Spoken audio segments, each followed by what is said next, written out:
शिकू शकतो लहान. की आतापर्यंत कॅन्सर स्टेज 2 ते 3 मधल्या काही जवळजवळ 51 केसेसमध्ये त्यांना रिलीफ. तिचा साईड इफेक्ट 0 पिरॅमिड सारखा हाताच्या मध्ये खड्डा आला पाहिजे, सगळी बोटं जुळली आली, माग थोडा चढ आणि मध्ये खड्डा, आणि म्हणायचं रेखी ऊर्जा प्रवाहित हो, प्रवाहित हो, प्रवाहित. रेखी ऊर्जा माझ्या हातामध्ये प्रवाहित हो, प्रवाहित हो, प्रवाहित हो. स्वामींची ऊर्जा माझ्या हातामध्ये, साईंची ऊर्जा माझ्या हातामध्ये, शरीरामध्ये प्रवाहित हो, प्रवाहित हो, प्रवाहित. रेखी ऊर्जा प्रवाहित हो, प्रवाहित हो, प्रवाहित हो.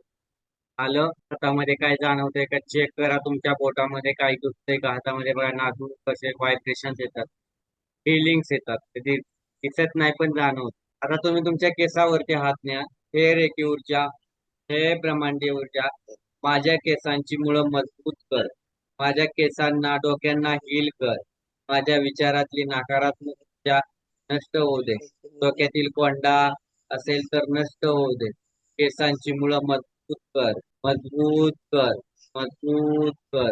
हातामध्ये डिस्टन्स ठेवायचा थोडा, एकदम डोक्यावरती हात नाही ठेवायचा, एनर्जी फ्लो होऊन द्यायची. माझा जसा डिस्टन्स दिसतोय तुम्हाला तसा डिस्टन्स ठेवायचा. मनामध्ये म्हणायचं ब्रह्मांडीय ऊर्जेच्या कृपेने माझ्या केसाची मुळं मजबूत होत आहेत, माझ्या केसाची मुळं मजबूत होत आहेत, मजबूत होत आहेत, मजबूत होत आहेत. माझ्यावर ब्रह्मांडीय ऊर्जेची असीम कृपा आहे, माझ्यावर ब्रह्मांडीय ऊर्जेची असीम कृपा आहे, माझ्यावर ब्रह्मांडीय ऊर्जेची असीम कृपा आहे. आणि फील करायचं डोक्याच्या केसामध्ये काय होतंय, तुमच्या मनामध्ये काय होतंय. बॅलन्स कर, माझी ऊर्जा संतुलित कर, मला शांत कर, मला शीतल कर, माझी एनर्जी बॅलन्स कर, माझ्या डोक्यातली सगळी नकारात्मक ऊर्जा नष्ट कर, सकारात्मक ऊर्जा स्थापित कर. मी बॅलन्स आहे, मी बॅलन्स आहे, मी बॅलन्स आहे, मी रिलॅक्स आहे, मी रिलॅक्स आहे, मी रिलॅक्स आहे, मी जागृत आहे, मी जागृत आहे, मी जागृत आहे, मी पूर्णपणे रेखी ऊर्जेच्या सानिध्यात आहे. Relax, relax, relax. आता हात बाजूला काढा, एकदम रिलॅक्स. दीर्घ श्वास घ्या, दीर्घ श्वास सोडा, आणि बेंबी शेजारी हात नेऊन म्हणायचं रेखी डिस्कनेक्ट, रेखी ऊर्जा डिस्कनेक्ट, रेखी ऊर्जा डिस्कनेक्ट. बेंबी शेजारी हात न्या, रेखी ऊर्जा डिस्कनेक्ट, रेखी ऊर्जा डिस्कनेक्ट, रेखी ऊर्जा डिस्कनेक्ट. ओके, तुम्हाला जाणवलं? तर हा जाणवलं चक्र का? एनर्जी जास्त जाणवत झाल्यासारखं होती. वाटलं. हातामध्ये व्हायब्रेशन आहे. हे खूप आणखीन स्ट्रॉंग व्हायब्रेशन्स. शांत वाटतंय आता? हो सर. डोक्यामध्ये व्हायब्रेशन्स आले, एनर्जी अशी काम करते शरीराच्या प्रत्येक पॉइंट वरती, पॉइंट टू पॉइंट एनर्जी आपल्या डोक्यामध्ये वेगवेगळ्या पद्धतीने प्रवाहित होते, एनर्जी फील होते, एनर्जीला आपण बॅलन्स करतो. आपले डोकं असेल, आपली केस गळत असतील किंवा काय दुसरे प्रॉब्लेम असतील तर ते प्रॉब्लेम दूर होतात आणि ऑटोमॅटिकली एनर्जी बॅलन्स अलाइन होऊन आपली सर्व शक्ती किंवा वाया जाणारी ऊर्जा ती एकवटते आणि आपण सुदृढ होतो अशा रेखेच्या वापराने. म्हणून मी एक वापर दाखवला. आता तुमच्याकडे पाणी असेल तर पाणी घ्या, पाणी घ्या, तुम्ही पाण्याचा ग्लास आणा, बसा, मी सांगतोय त्या एका पाणी घ्या. पाण्याचा ग्लास आपल्या डाव्या हातावरती ठेवा, ग्लास डाव्या हातावरती ठेवा, भरून ठेवा, मोकळा ठेवू नका. डाव्या हातावर ठेवा, उजवा हात ग्लासावर ठेवा आणि म्हणा रेखी ऊर्जा माझ्या पाण्यामध्ये प्रवाहित हो, प्रवाहित हो, प्रवाहित हो. म्हणा रेखी ऊर्जा माझ्या पाण्यामध्ये प्रवाहित हो, प्रवाहित हो, प्रवाहित हो. रेखी ऊर्जा माझ्या पाण्यामध्ये प्रवाहित हो, प्रवाहित हो, प्रवाहित हो. तरुणचा पाण्याचा ग्लास आहे, म्हणा माझं पाणी रेखीच्या कृपेने ऊर्जावान होत आहे, ऊर्जावान होत आहे, ऊर्जावान होत आहे. माझ्या पाण्यातील सगळी नकारात्मक ऊर्जा नष्ट होत आहे. हे पाणी चार्ज होत आहे, प्युरिफाय होत आहे. रेखी ऊर्जाच्या कृपेने माझ्या हातामधले पाणी प्युरिफाय होत आहे, चार्ज होत आहे. या पाण्याने माझ्यामध्ये सकारात्मक ऊर्जा वाढत आहे. या पाण्याने माझ्यामध्ये सकारात्मक ऊर्जा वाढत आहे. हे पाणी मला ऊर्जा देत आहे, बळ देत आहे, बळ देत आहे, ऊर्जा देत आहे. पाणी चार्ज होत आहे, पाणी चार्ज होत आहे. ईश्वराची कृपा या पाण्यामध्ये उतरत आहे. हे पाणी मला हील करणार आहे, हे पाणी मला हील करणार आहे. माझ्या प्रत्येक कोशिकाला हील करणार आहे. माझ्या शरीरामध्ये शुद्धता, मनामध्ये बुद्धीमध्ये शुद्धता पसरवणार आहे. शरीरामध्ये मनामध्ये बुद्धिमत्ता पसरवणार आहे. माझी इम्युनिटी पॉवर वाढत आहे, माझी इम्युनिटी पॉवर या पाण्याने वाढत आहे, माझी इम्युनिटी पॉवर या पाण्याने वाढत आहे. रिलॅक्स. पाणी पिऊन बघा आता पाण्याची चव कशी वाटते. पाणी प्या सगळ्यांनी. पाण्यामध्ये काय चेंज जाणवतोय का? पाण्याची टेस्ट वेगळी वाटते का? हो सर. हो सर. हो, पाण्याला असं वजन वाटलंच नाही काहीच. पाणी चेंज करतं आपल्या बॉडी मधले सगळे सिस्टीम आणि पाण्याने खूप फायदा होतो. जेव्हा आपण आजारी असेल, खूप पेशंट आजारी असेल, लूज मोशन होत आहेत किंवा बाकी काही पोटाचे त्रास असतील, तर त्या लोकांनी डेली जर पाणी चार्ज करून पिलं तर पोटाचे आणि बाकीचे शारीरिक त्रास दूर होतील.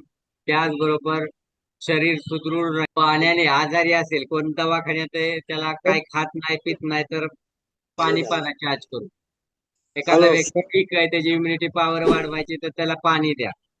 एखाद्या व्यक्तीची भूक वाढवायची, वजन वाढवायचे तर त्याला इंटेन्शन टाकून पाणी द्या. म्हणजे ज्याला जे जे काय गरजेचं आहे ते त्यानुसार त्या व्यक्तीला द्या. जर तुम्ही त्या पाणी चार्ज करून दिलं, जर तुम्ही त्याला ते पाणी पाजलं तर तो व्यक्तीचं शरीर आणि मन संतुलित व्हायला लागेल. इम्युनिटी पॉवर वाढेल. लहान मुलांना दिलं तर भूक वगैरे चांगली लागेल. तर अशा पद्धतीने पाणी चार्ज करून दिलं तर तुम्हाला जीवनामध्ये फरक पडेल. म्हणून डेली सर्वांनी पाण्याचा प्रयोग करा आणि पाणी चार्ज करून प्या. रेकीने पाणी चार्ज करून पिल्यावरती जीवनात खूप चांगले बदल होतात. ओके, तुम्हाला यामध्ये समजलं. आता पुढं अन्न पाणी म्हणजे तुम्ही काय जेवत असाल, जेवत असताना तुम्ही काय खात पित असाल, तर त्या अन्नाला किंवा एखादी पेशंट आजारी वगैरे आहे आणि त्या आजारी व्यक्तीला आपल्याला चार्ज करायचं आहे आणि त्याला करायचं आहे, तर आपण त्याला अन्न आणि पाणी देऊ शकतो किंवा ज्यूस वगैरे देऊ शकतो. पण त्याला त्याचा परिणाम होऊ नये, त्याला चांगलं वाटावं, त्याला कुठला त्रास होऊ नये. त्या व्यक्तीला काय करायचं, अन्न चार्ज करून द्यायचं आणि किंवा ज्यूस वगैरे चार्ज करून द्यायचा. जे काही खाताय ते गोष्ट त्याला द्यायची, ग्लुकोज टाईप बिस्किट वगैरे. त्याने काय होईल, त्याचं शरीर बॅलन्स होईल, तो चार्ज होईल आणि त्याला छान वाटेल आणि तो रिकवर होईल. म्हणजे त्याला कुठली जखम बरी होत नसेल तरी अन्न पाणी चार्ज करून द्या. त्याला डायबेटिस शुगर असेल, अन्न पाणी चार्ज करून द्या. त्याला जे जे काय असेल किंवा त्याला त्या गोष्टी असतील त्याला ते चार्ज करून द्यायचे का पाण्यासहित अन्नसहित. त्याने काय होतील, त्याची रिकव्हरी 100% लवकर होईल, तो लवकर बरा होईल आणि त्याच्या लवकर बऱ्या होण्याने त्याला हेल्प मिळेल. आणि कुठलाही पेशंट असेल, कुठलाही असेल, कसलाही असेल, त्याला एक मनाची ताकद वाढेल, त्याचा कॉन्फिडन्स चांगला बिल्ड होईल आणि तो लवकर रिकवर होईल. रेकी ऊर्जाचा एवढा चांगला प्रभाव पडतो. म्हणून रेकी ऊर्जा तुम्ही जेव्हा हे करता आणि वापरता तेव्हा या गोष्टी लक्षात ठेवा. आता मी तुम्हाला बघा कंटिन्यू आपण सेशन चालू आहे, शिकवतो. यामध्ये तुमच्याकडे काय असेल अन्नाचं तर तुम्ही ते चार्ज करून खा, तुम्ही त्याला रेकी देऊन खा, तर तुम्हाला त्याला फरक जाणेल. त्या अन्नामध्ये 100% प्रोटीन, विटॅमिन्स बदलतात. त्या अन्नाची चव बदलते, त्या व्यक्तीला अन्न पोषक होतं. म्हणजे जे आपण खातो कटर बटर पोरांना चारतो, त्याला जर तुम्ही चार्ज करून दिलं घरच्यांना, इम्युनिटी पॉवर वाढणार, आजारी पडायचं प्रमाण कमी होईल. त्याचबरोबर त्याचं रूपांतर शरीराला पोषक होईल. म्हणजे जे काय घटक मिळत नाही ते घटक मिळायला लागतील. म्हणून हे पाणी जसं अल्काईन वॉटर असतं त्या टाईप मध्ये चार्ज होतं. ती पॉवर असते या वॉटरमध्ये. जसं विराट कोहली पाणी पितो ना, त्या अल्काईन वॉटर असतं. त्याची वॉटरची किंमत, एका बाटलीची किंमत 300-350 रुपये असते. हेच पाणी तुम्ही घरी बसून चार्ज केलं ना आणि त्यात तुम्ही पुदिना वगैरे टाकला थोडा, म्हणजे घरात पाणी ठेवता तुम्ही, जर तुम्ही पाण्यात पुदिना टाकला किंवा एखादी काकडी चिरून टाकली तर किंवा गाजर टाकलं चिरून करून चाला, तर ते पाणी आणखीन टेस्ट देतं आणि इम्युनिटी पॉवर वाढवतं. त्या अल्काईन वॉटर सारखंच बनतं. फक्त प्रयोग करून बघा. जास्त दिवस ठेवायचं नाही तर काढून टाकायचं, 2 दिवसाला ते सडून जाईल गाजर किंवा काकडी. काढायची ना वेळच्या वेळी, चेंज करायची दिवसा 24 तासानं. आता ज्या गोष्टीनंतर आपण रेकी शिकत असताना शरीराच्या विविध भागांना रेकी देतो. मग रेकीला काय प्रार्थना करतो आपण, सहज शिकलो ना बोलता बोलता, की रेकी ऊर्जा प्रवाहितो प्रवाहितो माझ्या हातामध्ये प्रवाहितो, ही रेकीची प्रार्थना आहे. रेकी घेतल्यानंतर पूर्ण झाल्यानंतर गुडुले कट कट म्हणतो आपण, डिस्कनेक्ट म्हणतो. ओके, म्हणजे डिस्कनेक्ट करून टाकतो तो. आणि डॉक्टर मिकाऊ सरांना थँक्यू बोलतो, युनिव्हर्सला थँक्यू बोलतो, कारण त्यांच्या कृपेने हे वापरतोय आपण. म्हणून नेहमी थँक्यू सो मच रेकी ऊर्जा, थँक्यू सो मच देवाला, थँक्यू सो मच. हे सगळं सहज बोलता आलं पाहिजे. ग्रॅटिट्यूड, जेवढं तुम्ही ग्रॅटिट्यूड व्यक्त कराल तेवढं त्याचा फायदा जास्त होतो. म्हणून रेकीचा वापर आपण जे काय करतो ते आपल्या चांगल्या कामासाठी आणि आपल्या फायद्यासाठी करत जा. अशा प्रकारे आपण रेकी बेसिक वापरू शकतो. त्याचबरोबर तुम्ही शॅम्पू लावत असताल, ब्युटी पार्लर मध्ये एखादा क्लायंट येत असेल त्याला तुम्ही रेकी देऊ शकता, चेहऱ्याला तुमच्या प्रोडक्टला रेकी देऊ शकता, त्याचे रिझल्ट चांगले येण्यासाठी रेकीचा वापर करू शकता. एखादा गायी आजारी आहे तर कुत्रा आजारी आहे, सेम त्याला बोलवायचं, कुत्र्याला काय होतंय ते बोलायचं, त्याला रेकी द्यायची. तुमच्या झाड असेल वाढत नसेल किंवा चांगलं वाढवायचंय त्याला रेकी देऊ शकता तुम्ही. तुमच्या घरात मुलगा आजारी, तुमचं मुलं घरी आहे, घरात आहे का कोण शेजारी, त्याला रेकी द्या. रेकी ऊर्जा प्रवाहितो प्रवाहितो म्हणायचं, त्याला रेकी, त्याला कुठं डोक्याला रेकी द्या, पोटाला रेकी द्या, असं तुम्ही म्हणा त्याला. तुमच्या हाताची रेकी तुमच्या घरातल्यांना बी देऊ शकता, त्यांनाही बरोबर करू शकता. म्हणजे तुम्ही एकटेच नाही रेकी शिकत, तर त्याचा वापर तुम्ही सगळ्याला करू शकता. प्राथमिक लेवल जी असते शिकताय तुम्ही ते वैयक्तिक असते, जास्त बाहेर कुणाला नाही देऊ शकत. त्याने काय होतं, तुम्हाला त्रास होऊ शकतो. परंतु तुम्ही स्वतःपुरती आणि घरातल्यांपुरती वापरली तरी तुम्हाला खूप फरक पडतो. फक्त हेल्थचा विचार करता तुम्ही, शरीराचा विचार करत असाल कामापुरता आणि कामापुरती रेकी वापरायची, तर रेकी लेवल 1 तुम्हाला बेस्ट आहे. तुम्हाला त्याच्या पलीकडे जायचंय आता, तर reiki level 2, reiki level 3 best आहे. त्यामध्ये तुम्हाला तुमच्या आयुष्यात प्रगती करायची, पैसा, धन संपत्ती, ॲबिडन्स, सगळे काही चक्र वगैरे या सगळ्या गोष्टी बघायच्या, तर ते सेकंड लेवल मध्ये येतात.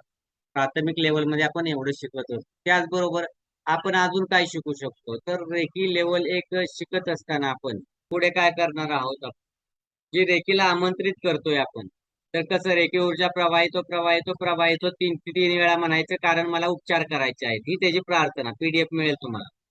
रेकी उपचार करताना हाताची स्थिती कशी असावी मी सांगितलं होतं. हातामध्ये खोलगटपणा आहे बघा, इथं चढ आहे पाठीमागे, पाठीमागे चढ आणि मध्ये खोलगटपणा. रेकी देताना बॉडीला टच नाही करायचं एखाद्याच्या, 3 ते 4 इंचाचा गॅप ठेवायचा. डायरेक्ट बॉडी टच नाही करायचं, कारण कोणाला व्हायरल इन्फेक्शन असतं, कोणाला काय त्रास असू शकतो, सर्दी खोकला असू शकतो, तुम्हाला होऊ नये म्हणून ते काळजी घ्यायची. रेकी घेताना आपण 24 अंगांचं हिलिंग करतो, ते 26 अंगाचं. मग डोळ्याला, आता रेकीला कॉल केला, मग हे तुम्हाला एक उपचार म्हणतो ना आपण, साधना करायची आहे 24 दिवस, 21 दिवस ते 90 दिवस.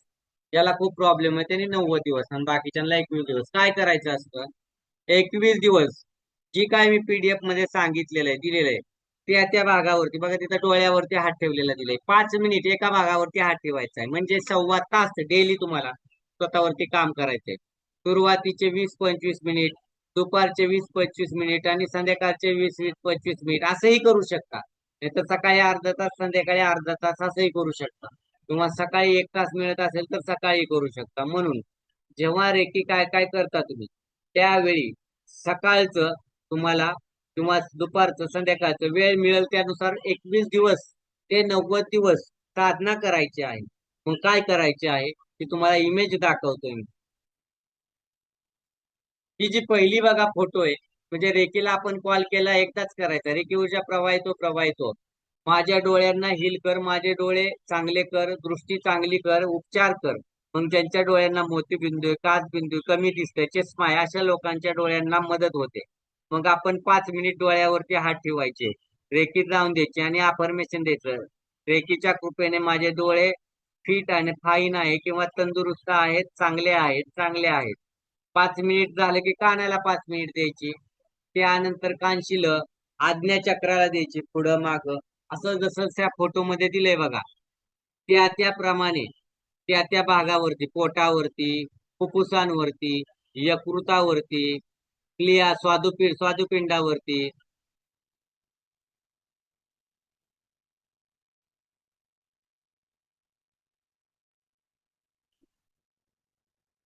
त्याचप्रमाणे आपण रेकी कुठं कुठं देऊ शकतो, पोटीला, मूलाधार चक्र, स्वाधिष्ठान चक्र, मांड्यांना रेकी द्यायची, गुडघ्यांना, पोटऱ्यांना, पायाचा तळवा, खांदे, या सगळ्या भागांना आपण रेकी द्यायची असते. कारण जिथं जिथं रेकी देतो आपण तिथं जागृत आपला कृतज्ञता असावी. मग डोळे, कानशिले, आज्ञाचक्र ह्यांना काय होतं, आपल्या डोक्याला देत असाल, डोळ्यांना देत असाल, आज्ञाचक्राला देत असाल, तर तिथं प्युटरी आणि पिनियल ग्लँड असते, त्या संतुलित होतात. डोळ्याचे त्रास, सायनस असेल, नाकाचे त्रास असतील, डोकेदुखी, मायग्रेन, दमा, अर्धांगवायू किंवा श्वासाच्या काय तक्रारी असतील, ताप, हिरड्यांचे दुखणं असेल, दातांचे विकार असेल, तर ते बरं होऊन जातं. तर चिंता दूर होते, तणाव कमी होतो, मन स्थिर होतं, मनाची दुविधा अवस्था निघून जाते, मानसिक संतुलन होतं, आजचे विचार स्पष्ट होतात, आध्यात्मिक स्तरावर आपण अंतर्मुख होतो, आपल्यामध्ये आंतरिक प्रेरणा जागते, मेंदूची कार्यक्षमता वाढते आणि मानसिक तणाव आघात दूर होतात. बाह्य आणि अंतर्गत डोक्याच्या दुखापती झाल्या असतील, चक्कर येत असेल ते बंद होते, आराम मिळतो, टेन्शन दूर होतं. डावा आणि उजवा मेंदू समन्वयाने काम करतात. मेंदूच्या बाजूला आपण हील करतो तेव्हा आत्मविश्वास वाढतो, भीती दूर होते, क्रिएटिव्हिटी वाढते, स्पष्ट होत्यात विचार, शंका राहत नाही आणि सहनशक्ती सुधारते, मन वाढतं, पेशन्स वाढतात आणि मोक्षाचा मार्ग सुरू होतो. बोलण्यात येणाऱ्या अडचणी दूर होतात. गळ्याला वगैरे दिला तंतूंला नाकातून रक्त येत असेल बंद होतं, डोक्यातून काय त्रास होत असेल ते बंद होतं. अशा प्रकारे आपण जर PDF वाचली तर अनेक समस्या असतात, सगळ्या समस्यांना सोल्युशन आहे रेकी. म्हणून आपण रेकी शिकत असताना जसं आपण ब्युटी पार्लर किंवा क्लायंट किंवा आपले प्रॉडक्ट असतील, औषध गोळ्या असतील, त्यांना रेकी द्यायची. पाण्याला जशी देतो, अन्नाला जशी देतो, तशी प्रत्येक गोष्टीला रेकी द्यायची. तसं रेकी देत जाल तसं आपलं मानसिक स्तरावर, आध्यात्मिक स्तरावर जे शारीरिक मानसिक परिणाम होतात प्रत्येक गोष्टीवर, ते परिणाम चांगले होतात आणि आजारातून बाहेर पडतो. आपलं चक्र बॅलन्स होतात आणि आपला प्रवास आध्यात्मिक दृष्ट्या पुढे चालू होतो. पाठीमाग मूलाधार चक्र असेल तिथेही द्यायची, सगळ्या अंगांना रेकी द्यायची. आता गोट्याला रेकी दिल्यावर काय होतं, भीतीपासून मुक्त होतो, ध्येय गाठण्यासाठी मदत होते. आपण ब्रेस्टला छातीला रेकी देतो, गलगोंड असेल, मायग्रेन असेल, डोकंदुखीवर आराम मिळतो, मायग्रेन संबंधित समस्या दूर होतात. कानाच्या समस्या, कानाला डोकंदुखी, चक्कर, तणाव, आराम मिळतो, मानसिक ओझं कमी होतं. गुडघ्याला दिली तर मनावरील ओझं कमी होतं, तणाव मुक्त होता, सांधं दुखायचं थांबतं, असं दडपलेल्या भावना दूर होतात. मनगटाला दिली की तर मनाच्या ओझ्यापासून मुक्तता मिळते, सकारात्मक विचार येतात. म्हणून आपण नेहमी रेकी देतो. रेकी घेत असताना देत असताना एक काळजी घ्यायची, हात चोळायचे, मग डोळ्यावर ठेवायचे, थँक्यू बोलायचं. हात काम झाल्यानंतर शेवटच्या क्षणी डोळ्यावर ठेवायचे, थँक्यू बोलायचं. डॉक्टर मिकाऊ सरांना हात जोडून सगळ्यांचा आभार मानायचं आणि आपल्या नाभीसमोर हात नेऊन रात्री सारखा नाही, disconnect disconnect disconnect disconnect disconnect बोलायचं असतं. याने रेकी डिस्कनेक्ट होतो. मग आपण शरीराच्या एवढ्या सगळ्या भागांना रेकी देतो, काम करतो. मग डोळे, कानशिले, कान, आज्ञाचक्र, डोक्याचा मागचा पुढचा भाग, घसा, अनाहत चक्र, मणिपूर, यकृत, सगळ्या अंगांना आपण या रेकी देतो. सगळे आजार दूर होतात, सगळं शरीर चांगलं होऊ लागतं आणि शरीराचे आजार दूर होतात. नेहमी रेकी घेताना आपण कृतज्ञतेचा भाव ठेवा. रेकीला प्रार्थना करायची असते. मी रेकीचे आभार मानतो, मी माझ्या आत्म्याचे आभार मानतो, मी रेकीला थँकफुल आहे, मी डॉक्टर मिकाऊ सरांना थँक्यू आहे, मी माझ्या कुलदेवता स्वामी साईंना थँकफुल आहे. आपण जिथं रेकी देतोय त्या व्यक्तीला थँक्यू बोलायचं, स्वतःला थँक्यू बोलवायचं. तुम्ही तुमच्या घरात बी हाताचं तळवं कसं धरायच्यात, ते एकमेकाची बोटं जुळवून धरायच्यात, त्याला ताण येणार नाही. हाताचा तळवा खोलगट जागा राहील मध्ये ही लक्षात द्यायची आणि व्यवस्थित रेकी द्यायची. रेकी एनर्जी स्पायरल किंवा बॅलन्सिंगची गरज पडत नाही. आपण दुसऱ्याला रेकी देताना पुढील समोरच्या बाजूनी एनर्जी स्पायरल्स घड्याळाच्या विरुद्ध दिशेने काढायचे असतात. किंवा ही क्रिया करताना तर्जनी आणि मधलं बोटाच्या साह्याने आपण जो आजारी माणूस जातो त्याच्या खांद्यापासून ते खालच्या बोटापर्यंत पायाच्या हाताच्या बोटापर्यंत स्पायरल काढायची आणि रेकी पूर्णपणे संतुलित करायची, बॅलन्सित करायची. कोणत्याही प्रकारच्या रोगाच्या इलाजासाठी रेकी द्यायची झाल्यास, कधीही डायबेटीस असेल किंवा दुखापत असेल तर त्या भागाला रेकी द्यायची. एखाद्याला म्हणजे असा कुठला नियम नाही की 3 ते 5 मिनिटे रेकी त्या व्यक्तीला दिलीच पाहिजे, पण स्वतःला द्यायची 21 दिवस. आणि रेकी देताना आपलं हात मन सांगल त्याप्रमाणे, म्हणजे तुम्ही रेकी घेताय, तुमचा हात ऑटोमॅटिक जिथे जिथं दुखतंय तिथं जातो, जिथं जिथं त्रास होतोय तिथं तिथं जातो. त्यामुळे याचा काही प्रॉब्लेम येत नाही. एखाद्याला कुठं दुखतंय हे तुम्हाला नसेल समज, त्यांनी जरी नाही सांगितलं, ती रेकी ऊर्जा ऑटोमॅटिक तिथं जाते आणि त्याला बरं करत असते. म्हणजे रेकीला स्वतःचं नॉलेज आहे, स्वतःचं इंटेलिजन्स आहे. त्यामुळे रेकी इतकी काम करते की आपल्याला काही एक्स्ट्राच करावं लागत नाही. म्हणून रेकी ऊर्जा खूप पॉवरफुल आहे. रेकी ऊर्जाने आपण काय काय करू शकतो. आपण आपल्याला वाटते वरनी खाली जात जावं किंवा खाली वर रेकी द्यावी तरी चालतंय. दिवसात सगळ्या अंगाला द्यायची, मग सकाळी 20 मिनिट, दुपारी 20 मिनिट, संध्याकाळी 20 मिनिट. असंही देऊ शकता. असं कुठं मॅन्डेटरी नाहीये की तुम्ही एकाच वेळी घेतली पाहिजे. सकाळी संध्याकाळी घेतली तरी चालते तुमच्या सोयीनुसार कामानुसार. एकदा 21 दिवसाची साधना सुरू झाली की मग तुम्ही मोकळं होता. पुढे तुम्हाला खूप सोपं जातं. संकल्प घेऊन करायची, मनापासून करायची. दिवसातल्या कुठल्याही वेळी कधीही घेता येते. फक्त नॉनव्हेज खाऊन रेकी घ्यायची नाही, एनर्जी स्टक होते. शरीराच्या सर्व भागांवर 26-24 भागांवर 5-5 मिनिट रेकी दिली तर खूपच चांगलं होईल.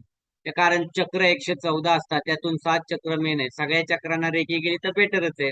बसून झोपून रेकी घेऊ शकता. असं काय नाही की तुम्ही पहाटच उठला पाहिजे, बसूनच घेतली पाहिजे. झोपून घ्यायची झोपून घ्या, बसून घ्यायची बसून घ्या, गादीवर घ्या, जमिनीवर घ्या, टेरेसवर घ्या, नाहीतर कुठं विमानात घ्या, काय अडचण येत नाही. रेकी घेताना डोळं उघडं ठेवा किंवा बंद करा, काही प्रॉब्लेम नाही. रेकी काम करते. आपल्या डोळं उघडं ठेवण्याने काय फरक पडत नाही, बंद करण्याने काय फरक पडत नाही. टीव्ही बघत घेऊ शकता, नाही तर तशी घेऊ शकता. परंतु जे काय करताय ते तुम्ही शांत चांगले अफर्मेशन देत केलं तर त्याचा फायदा चांगला होतो. आणि रेकी बंद आणि उघडे आणि बंद ठेवण्याचा काही संबंध येत नाही. रेकी साधना करताना खाण्यापिण्याच्या सवयीमध्ये बदल होतात. चांगलं खायला लागतं तुम्ही, आपल्या जीवनात बदल होतो. एक रेकीचा संबंध कुठल्या रोगाशी जोडायचा नसतो. रेकी चेतना नेहमी प्रवाहित होत असते. रेकी ही सदाचारी आहे, आध्यात्मिक प्रक्रिया आहे. रोगाचा उपचार होत असताना एक छोटा भाग ध्यानी ठेवावा. डॉक्टर नाही आपण, हे लक्षात ठेवावं. रेकी घ्यायला कुणाला जबरदस्ती नाही करायची. ज्याला गरज आहे, जो मागतोय त्याला तर द्यायची असते. जबरदस्ती नाही करायची कुणावरती, फुकट नाही द्यायचं काय. रेकी आपण उपलब्ध केल्याच्या बदल्यात एखाद्याकडून काहीतरी घ्यायचं असतं. म्हणजे आता मी तुम्हाला दीक्षा दिली आहे तरुण चालू, तर मी काय म्हणेल बाळांनो, तुम्ही काय करायचं आज, की उद्या देवळात गेल्यावरती मारुतीच्या किंवा गणपतीच्या काय कराल, की तिथं 10 रुपयाचं काहीतरी पेढा अर्पण कराल. किंवा तुमच्या इथं फुलं असतील तर रेकी दीक्षा मिळाल्याबद्दल थँकफुल म्हणून फुलं अर्पण करा, हार अर्पण करा. घरातल्या देवाला करा, बाहेर कुठं करा, किंवा महादेवाला जाऊन जल अर्पण करा, जलाभिषेक करा. म्हणजे तुम्ही रेकी जेव्हा घेता तेव्हा आपण दीक्षा घेता ती फुकाट कुणाचं काय घ्यायचं नसतं. एखाद्या मंदिराच्या ठिकाणी गेला, एखाद्या कुठल्याही ठिकाणी गेलात तुम्ही, तरी फुकाट खायचं नसतं. तिथं फुकाट पाणी सुद्धा घ्यायचं नसतं. तिथं फुकाट प्रसाद वाटताय, पण जो वाटणार आहे त्याचा तरी प्रॉब्लेम असतो, त्याचं काम अडलेलं असतं, त्याचं काहीतरी प्रारब्ध असतं, तो नवस बोललेला असतो, म्हणून तो जेवाय घालत असतो, म्हणून तो वाटत असतो. मग आपण त्याचं फुकाट खाल्लं तर त्याचं आपण वाटून घेतो प्रारब्ध, त्याचं नशीब खुलतं. आणि तुम्ही जे खाता, तुम्ही जे मागून घेता, तर ते तुमच्या प्रारब्धामध्ये वाढ होते. म्हणजे फुकाट कुणाचंही चोरण्याचा, खाण्याचा कधीही प्रयत्न करू नये. त्याने आपलंच नुकसान होतं, आपलंच प्रारब्ध खराब होतं. प्रत्येकाच्या बदल्यात आपण थँक्यू बोलतो, ग्रॅटिट्यूड बोलतो, हे खूप गरजेचं आहे. कारण आपलं त्या बदल्यात एनर्जी एक्सचेंज होणं गरजेचं आहे. म्हणजे मी तुम्हाला 10 रुपये दिले तर तुम्ही ते परत देणं गरजेचं आहे. आलं लक्षात? म्हणून प्रत्येक गोष्टीमध्ये, कुठं मंदिरामध्ये गेला, पाणी वापरलं, जेवला, तर तिथं तुम्ही 10-5 रुपये एनर्जी एक्सचेंज म्हणून ठेवणं गरजेचं असतं. कुणाच्या तरी खायला गेला काय असतं, त्यामागचं प्रत्येक गोष्ट असतं, नवस असतो, जप काय असतं, काय बाधा असते, त्यासाठी त्या त्या क्रिया करतात. म्हणून या गोष्टी समजून घेणं गरजेचं आहे. त्याचबरोबर रेकीच्या आपण काहीतरी म्हणलं पैशाच्या स्वरूपात घ्या, तुम्हालाही उपयोगी येतं आजच्या काळामध्ये. रेकीची आपण जेव्हा साधना करतो तेव्हा आपल्यामध्ये बघा बऱ्याच गोष्टी चांगल्या घडतात, चांगलं जीवन बदलतं. रेकी साधक हा चैतन्याचे वाहक असतात. म्हणजे फक्त एनर्जीचे वाहक असतात. आपण येत असते आपल्याकडं आणि आपण दुसऱ्याला ते ट्रान्सफॉर्म देत असतो, फक्त आपल्या थ्रू जात असते. म्हणजे आपण उत्पन्न करत नाही किंवा आपण ही ऊर्जा क्रिएट करत नाही. ही आपली स्वतःची ऊर्जा नसते, ही वरून येणारी शिवशक्ती असते, खालून जाणारी कुंडलिनी शक्ती असते, म्हणून शिवशक्ती येत असते, याला शिवशक्ती म्हणतात. रेकी उपचार घेत असताना औषधं चालू ठेवायची. म्हणजे रेकीची दीक्षा घेतली म्हणजे सगळं बंद नाही करायचं, हळूहळू बंद होतील, तुम्हाला फरक पडेल त्याचा. पण एकदम बंद नाही करायची. डॉक्टरांचा सल्ला तुमचा तुम्ही घ्यायचा. शुद्धीकरणाच्या प्रक्रियेमध्ये एखादा जुना आजार असेल, रेकी घेत असताना तो वरच उद्भवतो आणि कायमस्वरूपी निघून जातो, कारण ते तुमच्या प्रारब्धातून कमी करते एनर्जी. आणि अशा तुम्ही सगळ्या गोष्टी, पाणी चार्ज करायला शिकलो, अन्न चार्ज करायला शिकलो, केसाचं शिकलो आपण गळू नाही म्हणून. ब्युटी पार्लरचं तुम्हाला सांगितलं, एखादा क्लायंट असेल त्याला तुम्ही क्रीम लावणार आहे तर तुमच्या क्रीमला रेकी देऊन ठेवा. दिवसात येणाऱ्या क्लायंटचा चेहरा ग्लो होईल, रिझल्ट चांगले येतील, ते तुमच्याकडे क्लायंट येतील. आता रेकी शिकत असताना देत असताना चांगले अफर्मेशन देणं गरजेचं आहे. मग आपण काय म्हणायचं, स्वयं भगवान त्रिविक्रमाच्या कृपेने मी अधिकाधिक चांगला स्वस्थ होत चाललोय, माझं आरोग्यदायी विचार करतो, माझं जीवनात चांगलं होतंय, हे तुम्हाला अफर्मेशन द्यायचे असतात स्वतःला हिलिंग घेताना. त्याचबरोबर स्वयं भगवान त्रिविक्रमाच्या कृपेने मी प्रत्येक दिवशी संतुलित आणि पौष्टिक आहार घेत आहे. मी माझे वजन वाढत आहे, कमी होत आहे. तुम्ही तुमचं म्हणायचं, तुम्हाला जे वाटतंय ते देवाचं नाव घेऊन. आपल्याला जे आरोग्याच्या संबंधी इतकेच अफर्मेशन दिलेत. प्रेमाच्या संबंधी असतील तर स्वयं भगवान त्रिविक्रमाच्या कृपेने नवरा बायकोचं नातं घट्ट होत आहे, प्रेमाचं होत आहे. बिझनेस मध्ये एम्प्लॉयचं माझं नातं चांगलं होत आहे आणि बॉसचं माझं नातं चांगलं होत आहे. असे अफर्मेशन द्या, म्हणजे रिलेशनशिपही चांगलं होतील. त्याचप्रमाणे आपल्याला जे काय वाटतंय, आपल्याला योग्य जे ह्यातलं अफर्मेशन वाटतंय सिलेक्ट करा, तुम्ही तुमच्यासाठी योग्य वाटतंय ते. स्वयं भगवान त्रिविक्रमाच्या कृपेने माझा दिवसा माझा आत्मविश्वास अधिकाधिक वाढतो. कायमस्वरूपी माझा आत्मविश्वास वाढत चाललाय असं म्हणू शकता. आपल्याला भीती माझी दूर होत आहे, मी निर्भीड होत असतंय. ईश्वराचं माझं चांगलं जुळतंय. मी चांगल्या मार्गावरती, माझे व्यसन सुटत आहे, मी एक चांगला व्यक्ती बनत आहे. अशा प्रकारे आपण लक्ष प्राप्त करण्याकरता आय अफर्मेशन द्यायचे असतात. स्वयं भगवान त्रिविक्रमाच्या कृपेने मी आर्थिक दृष्ट्या समृद्ध होत आहे म्हणत राहायचं. आपली जी महत्वाकांक्षा आहे, आपली जी इच्छा आहे, त्याशी बोलल्यावरती आपल्यावरती प्रभाव पडतो. विचार आणि शब्द हे ऊर्जा आहे, तर जेवढं तुम्ही त्या ऊर्जेचा वापर करता तेवढा आपल्या जीवनावर परिणाम होतो. म्हणून ही सुंदर अशी अफर्मेशन आम्ही बनवलेली आहेत आणि तुमच्यासाठी बनवलेली आहे. आणि या रेकीच्या क्लासमध्ये तुम्हाला सांगतोय त्या बऱ्याच काय काय गोष्टी आहेत. आपल्याला ते गोष्ट मिळाली ती सक्षमपणे सांभाळा, हाताळा, तिचा वापर करा. त्या युद्धात कुठल्याही परिस्थितीत तुम्हाला रेकी आणि देव वाचवू शकतो. कुठला माणूस काय हे माहित नाही, दगा फटका देतील जवळची लोक, पण एनर्जी आणि शिव आपला ब्रह्मा दत्तगुरु कधी धोका देत नाहीत. आपले साई स्वामी कधी धोका देणार नाहीत, हे लक्षात ठेवा. म्हणून या एनर्जीच्या सर्कलमध्ये आपल्याला जे जे हवंय ते मागण्याकरता, मिळवण्याकरता पुढं कसं काय करायचं ते तुम्हाला कळेल. त्याचबरोबर रेकीचा विश बॉक्स बनवा, त्यामध्ये तुमचे फोटो लावा, एका कोऱ्या कागदावर एक वर जायच्या, तर नाव लिहा, जन्मतारीख लिहा, वेळ लिहा, ठिकाण लिहा आणि तुमची इच्छा व्यक्त करा की मला फ्लॅट मिळाला आहे, या ठिकाणी इतक्या स्क्वेअर फूटची जागा मिळाली आणि फ्लॅट राहण्याकरता हे माझं स्वप्न रेकीने पूर्ण केले. Thank you so much. म्हणजे जी घटना घडून गेली आहे भूतकाळ, आणि त्याला दररोज रेकी द्या एखाद्या बॉक्स मध्ये ते ठेवून. अशा तुमच्या अनेक इच्छा लिहू शकता, ते तुम्हाला पुढे पुढे व्हिडिओ मिळतील, त्या व्हिडिओनुसार तुम्ही शिकाल. अशा पद्धतीने आपण 3 दिवस मेहनतीने सगळं शिकवलं, तुम्ही ते आत्मसात केलं, त्याबद्दल धन्यवाद.